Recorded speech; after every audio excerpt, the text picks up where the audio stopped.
Pagkaing Pinoy, simpleng almusal, sinangag rice, pritong itlog at tuyo. Hi mga ka-challenge! Welcome back sa aking channel. Today is my day off kaya magluluto ako ngayon ng simpleng almusal. Ito ang aking menu for today. Tuyo, bawang, kamatis at itlog maalat, dahon ng sibuyas, itlog, at kanin. Mag-start ako sa pagprito ng itlog. Pag mainit na ang kawali, saka ilagay ang mantika. Naglalagay din ako ng bawang pampabango sa aking niluluto. Pag mainit na ang mantika, saka ilagay ang itlog.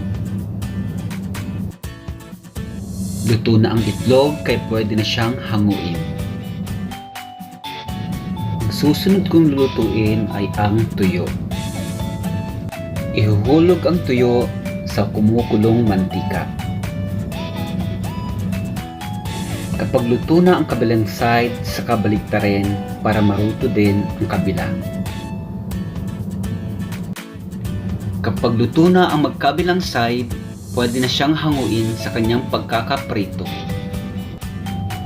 Ngayon ay lulutuin ko na ang sinangag. Naglalagay ako ng maraming bawang dahil nagbibigay ito ng masarap na amoy at masarap na lasa sa aking sinangag. Ang pagluluto ay parang pag-ibig. Iba-iba tayo ng diskarte at pamamaraan para mapadama ang ating pagmamahal kahit sa simpleng pamamaraan. Nagbibigay ito ng matamis ng ngiti sa ating mga kaibigan, kapamilya, lalong-lalo na sa ating special someone. Maglalagay ako ng itlog sa aking sinangag para magmukha siyang special at magbibigay ito ng ekstrang sarap sa aking sinangag. Kapag luto na ang itlog ay pwede nang ilagay ang kanin.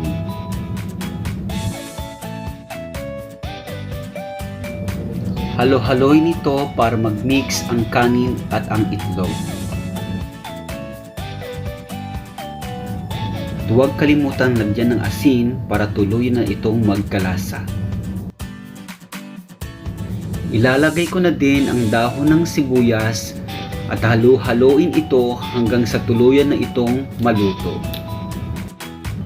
Luto na ang aking sinangag.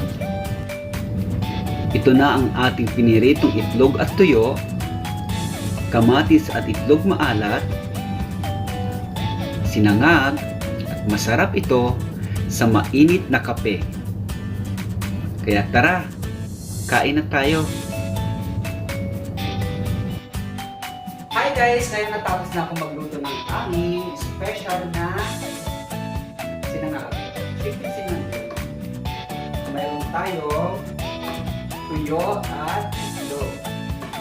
At kamatis with itlog na maalat. With yung pinaka-paborito namin ang black coffee. Gusto ko yung matapang na kape para kaya ko yung black. Ay, hugot na.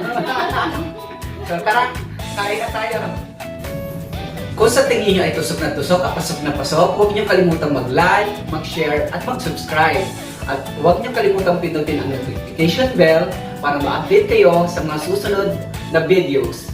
Thank you for watching!